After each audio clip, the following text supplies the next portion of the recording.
আসসালামু আলাইকুম। সংবাদে আপনাদের সবাইকে স্বাগত জানাচ্ছি। আমি ফিরোজ তোহা। শুরুতেই আরবে কেবলস সংবাদ শিরোনাম। বাংলাদেশের সর্বশেষ গুরুত্বপূর্ণ আপডেট সংবাদে আপনাকে স্বাগত। শুরুতেই সংবাদ শিরোনাম, পরে বিস্তারিত। প্রথমেই জানাবো, জগন্নাথ বিশ্ববিদ্যালয় সহপাঠীর উপর হামলার বিচার চেয়ে বিক্ষোভ, প্রশাসনের বাধা। জগন্নাথ বিশ্ববিদ্যালয় জবিতে গণিত বিভাগের ছাত্র শোয়েবের উপর সন্ত্রাসী হামলার প্রতিবাদ ও বিচারের দাবিতে মানববন্ধন ও বিক্ষোভ কর্মসূচি পালন করেছে বিভাগটির শিক্ষার্থীরা। তবে বিশ্ববিদ্যালয় মিছিল ও সমাবেশ, মানববন্ধন নিষিদ্ধ থাকার কথা জানিয়ে কর্মসূচিতে বাধা দেয় প্রক্টরিয়াল টিমের সদস্যরা। এরপর জানাবো, মেঘনা নদীতে মিলল নারীসহ 2 জনের লাশ। মুন্সিগঞ্জের গজারিয়ায় মেঘনা নদী থেকে অজ্ঞাত পরিচয় এক নারী এবং এক যুবকের অর্ধগলিত লাশ উদ্ধার করেছে নৌপুলিশ। লাশ দুটির পরিচয় শনাক্তে কাজ করছে পুলিশের সদস্যরা। এদিকে এনটিআরসি এর 9 শিক্ষক নিয়োগ দেবে ম্যানেজিং কমিটি। বেসরকারি শিক্ষা প্রতিষ্ঠানে আবারও দুর্নীতির শীর্ষে যাচ্ছে। শিক্ষক নিয়োগের সুপারিশের সক্ষমতা হারাতে পারে বেসরকারি শিক্ষক নিবন্ধন ও প্রত্যয়ন কর্তৃপক্ষ বা এনটিআরসিএ। আগের মতো প্রতিষ্ঠান পরিচালনায় গঠিত ম্যানেজিং কমিটি বা গভর্নিং বডির মাধ্যমে বেসরকারি স্কুল কলেজে শিক্ষক নিয়োগ দেয়া হতে পারে। এবারে জানাবো, আর পেছনে পড়ে থাকা যাবে না, এখন দেশ গঠনের সময় এসেছে বললেন প্রধানমন্ত্রী। দেশের শান্তি শৃঙ্খলা বিনষ্টকারীদের বিরুদ্ধে সবাইকে সতর্ক থাকার আহ্বান জানিয়েছেন প্রধানমন্ত্রী তারেক রহমান। তিনি মনে করেন, দেশটাকে সুন্দরভাবে গড়ে তোলার মধ্য দিয়ে সবাইকে নিয়ে একটি সুন্দর ও সমৃদ্ধির রাষ্ট্র আমরা গড়ে তুলতে চাই, যেখানে কোনো হানাহানি মারামারি থাকবে না, এমন একটি বাংলাদেশ আমরা গড়ে তুলতে চাই। এবং সর্বশেষ জানাবো, ভারতে মমতা বন্দ্যোপাধ্যায়ের গাড়িতে ব্যাপক হামলা ভাঙচুর। এবার ভারতে নরেন্দ্র মোদীর সন্ত্রাসী দল বিজেপি ক্ষমতা আসার পরই সেখানে মমতার উপর হামলার ঘটনা ঘটল। এই ঘটনায় মমতা বন্দ্যোপাধ্যায় জানিয়েছেন যে আজই আমার মৃত্যু হতে পারত। আমি এই ধরনের সন্ত্রাসী রাজনৈতিক কর্মকাণ্ড চাই না। আমি একটি ভালো রাজ্য গড়ে তুলতে চেয়েছিলাম, আর যখন থেকে নরেন্দ্র মোদীর সন্ত্রাসীরা ক্ষমতায় এসেছে তখন থেকেই তারা আমার উপর নানাভাবে অত্যাচার এর চেষ্টা করছে বলে অভিযোগ করেছেন তিনি আরও মনে করেন, দেশটাকে তারা যে মগের মুলুকে ঠেলে দিচ্ছে, এখান থেকে রাজ্যকে বেরিয়ে আসতে হবে, তাছাড়া কোনো বিকল্প থাকবে না। প্রিয় দর্শক, এতক্ষণ শুনছিলেন সংবাদ শিরোনাম, এবারে বিস্তারিত। তবে তার আগে বন্ধুরা, অনুরোধ থাকবে এই সংবাদটিতে একটি লাইক দিন। এই চ্যানেলে আপনি নতুন হয়ে থাকলে আমাদের সংবাদটি দেখতে দেখতে চ্যানেলটি সাবস্ক্রাইব করে রাখুন। কমেন্ট করে বন্ধুরা আপনার মূল্যবান মতামত জানিয়ে দিন আপনি বিশ্বের কোন দেশ থেকে বা বাংলাদেশের কোন স্থান থেকে আমাদের সংবাদটি দেখছেন এবং শুনছেন। আর বন্ধুরা, সংবাদটি আপনার সোশ্যাল মিডিয়া ফেসবুকে শেয়ার করে বন্ধুদেরও দেখার সুযোগ করে দিন। গাজা যুদ্ধে আপনি যদি নিরীহ ফিলিস্তিনিদের ভালোবেসে থাকেন, কমেন্টে ইয়েস লিখে পুরো বিশ্ববাসীকে আমাদের এই তাজা আপডেটটি দেখার সুযোগ করে দিন। এবারে বিস্তারিত। জগন্নাথ বিশ্ববিদ্যালয় সহপাঠীর উপর হামলার বিচার চেয়ে বিক্ষোভ, প্রশাসনের বাধা।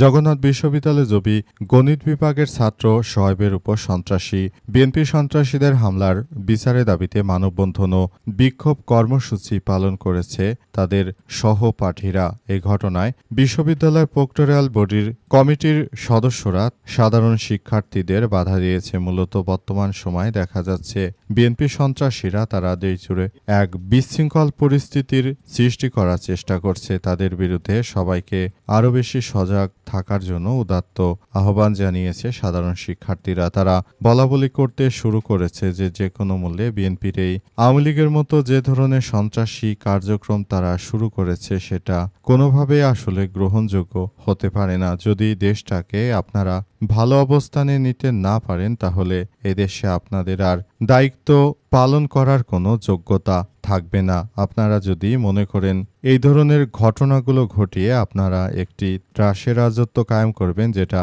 আওয়ামী লীগ বিগত ১৭ বছরে করেছিল, এক ঘটনার মধ্য দিয়ে সবাইকে বলে দিতে চাই যে সবাইকে এখনই এসব বিষয়গুলো সম্পর্কে খুবই সচেতন হতে হবে। যদি বাংলাদেশটাকে আপনারা ভালোবাসেন এবং বাংলাদেশটাকে ধারণ করেন, তাহলে কখনোই আর বিএনপির এই সন্ত্রাসের প্রতি আপনারা সমর্থন দিতে পারেন না বলে সাধারণ শিক্ষার্থীরা প্রক্টরিয়াল বডির প্রতি আহ্বান জানিয়েছে। মেঘনা নদীতে মিলল নারীসহ ২ জনের লাশ। মুন্সিগঞ্জের গজারিয়ায় মেঘনা নদী থেকে অজ্ঞাত এক নারী এবং যুবকের অর্ধগলিত লাশ উদ্ধার করেছে নৌপুলিশের সদস্যরা। আজ দুপুরে নৌপুলিশের সদস্যরা তাদের এই লাশ দুটিকে উদ্ধার করে। জানা গেছে যে তাদের লাশ দুটি অর্ধগলিত ছিল। তাদের পরিচয় শনাক্ত করার জন্য ব্যাপক প্রচেষ্টা চালানো হচ্ছে। দেশজুড়ে যেভাবে সারা দেশের অভ্যন্তরে যেভাবে হামলা, মামলা, মোকদ্দমা কিংবা মানুষ হত্যার মতো খেলায় মেতে উঠেছে একটি চক্র, এখন দেশটাকে এক অরাজক পরিস্থিতির মধ্যে ঠেলে দেয়া হচ্ছে। দেশটাকে একরকম ধ্বংসস্তূপে পরিণত করা হচ্ছে। থেকে বাঁচার জন্য রাষ্ট্র কাঠামো গড়ে তুলতে হবে, দেশটাকে সুন্দরভাবে গড়ে তুলতে হবে। কিন্তু বিএনপি চাঁদাবাজি, রাহাজানি, মানুষ হত্যার মতো যে ঘটনাগুলো তারা ঘটাচ্ছে, সেগুলোর প্রতি এখনই সাধারণ জনতাকে আরও বেশি সচেতন থাকতে হবে এবং দেশটাকে সুন্দরভাবে গড়ে তোলার মধ্য দিয়ে সবাইকে এগিয়ে আসতে হবে। যদি এই মুহূর্তে সেটা করা না যায়, তাহলে বাঙালিদের জন্য আরও এক ভয়াবহ বিপর্যয়কর পরিস্থিতি অপেক্ষা করছে, যেখানে আর এই সন্ত্রাসী কার্যক্রম আরও ভয়াবহ পর্যায়ে চলে যাবে। বর্তমান সরকার ক্ষমতা আসার পর থেকে দেখতে পাচ্ছি দেশের আনাচে কানাচে হত্যা, রাহাজানি, সন্ত্রাসী, চাঁদাবাজি এইসব ঘটনাগুলো এখন প্রতিনিয়ত হচ্ছে। এনটিআরসি নয়, শিক্ষক নিয়োগ দেবে ম্যানেজিং কমিটি। এবার থেকে শিক্ষক নিয়োগ দেবে ম্যানেজিং কমিটি। তবে বিষয়গুলো সবার জন্য এক ভয়াবহ বিপর্যয়কর পরিস্থিতির সৃষ্টি করতে পারে। আসলে যদি এভাবে ম্যানেজিং কমিটিরা তারা যদি এখন থেকে নিয়োগ দিতে পারে, তাহলে আবারও ঘুষ দুর্নীতির মতো এই ধরনের ঘটনাগুলো ঘটবে। তখন দেখা যাবে যে আরও এক ভয়াবহ বিপর্যয়কর পরিস্থিতির সৃষ্টি হতে পারে। মূলত বিএনপি সরকার ক্ষমতায় আসার পর থেকে যে ধরনের ঘটনাগুলো দেশ জুড়ে ঘটছে, এটা আমাদের জন্য এক ভয়াবহ বার্তা দিয়ে যাচ্ছে। আমরা এই বিষয়গুলো অত্যন্ত গুরুত্ব সহকারে দেখছি এবং আমরা মনে করি আগামীতে সুন্দর ও সমৃদ্ধির একটি রাষ্ট্র কাঠামো গড়ে তুলব। কিন্তু দেখা যাচ্ছে দেশের অভ্যন্তরে যে ধরনের কার্যক্রম আসলে শুরু হচ্ছে, সেটি সবার জন্য খুবই এক ভয়াবহ বিপজ্জনক পরিস্থিতি যাতে করে সৃষ্টি না হয়, সেই ব্যাপারগুলো সরকারের লক্ষ্য করা উচিত ছিল। কিন্তু সরকার আসলে এমন কিছু করছে যেটা বাংলাদেশের মানুষকে পুরোপুরি হতাশার মধ্যে ঠেলে দিচ্ছে। আর পেছনে পড়ে থাকা যাবে না, এখন দেশ গঠনের সময়, বললেন প্রধানমন্ত্রী তারেক রহমান।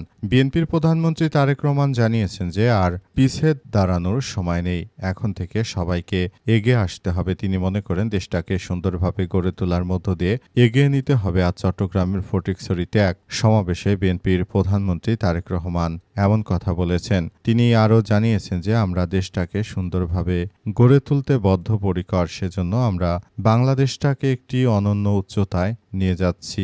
তারেক রহমান আরও জানিয়েছেন যে দেশটাকে একটি সুন্দর ও সমৃদ্ধির একটি রাষ্ট্র কাঠামোর মধ্য দিয়ে আমাদের এগিয়ে নিতে হবে। দেশটাকে আমরা সুন্দরভাবে গড়ে তোলার মধ্য দিয়ে আসলে এগিয়ে নেব বলে এমন কথা উল্লেখ করেছেন তিনি আরও জানান দেশটাকে সুন্দর ও সমৃদ্ধির একটি রাষ্ট্র কাঠামোর মধ্য দিয়ে আমাদের সবাইকে এগিয়ে নিয়ে যেতে হবে। দেশটাকে যে কথা বলুক না কেন, আমরা নিজে দেশকে ভালোবাসি এবং দেশটিকে একটি সমৃদ্ধির বাংলাদেশের মধ্য দিয়ে এগিয়ে নিয়ে যেতে চায়। আর চট্টগ্রামে তিনি এমন বার্তা দিয়েছেন। পাশাপাশি তিনি হেফাজত ইসলামকে বার্তা দিয়েছেন যে আমি হেফাজত ইসলামের নেতাকর্মীদেরকে নিয়ে আগামীতে আরও সুন্দর একটি বাংলাদেশ গড়ে তুলতে চাই, যে বাংলাদেশে কোনো হানাহানি মারামারি থাকবে না, এমন একটি সমৃদ্ধির বাংলাদেশ গড়ে তুলতে বিএনপির প্রধানমন্ত্রী তারেক রহমান ব্যাপক কার্যক্রম চালাচ্ছেন। তবে সরকারকে আরও সময় সময় দিতে হবে। মাত্র 5 মাস হয়েছে বর্তমান সরকার ক্ষমতায় এসেছে।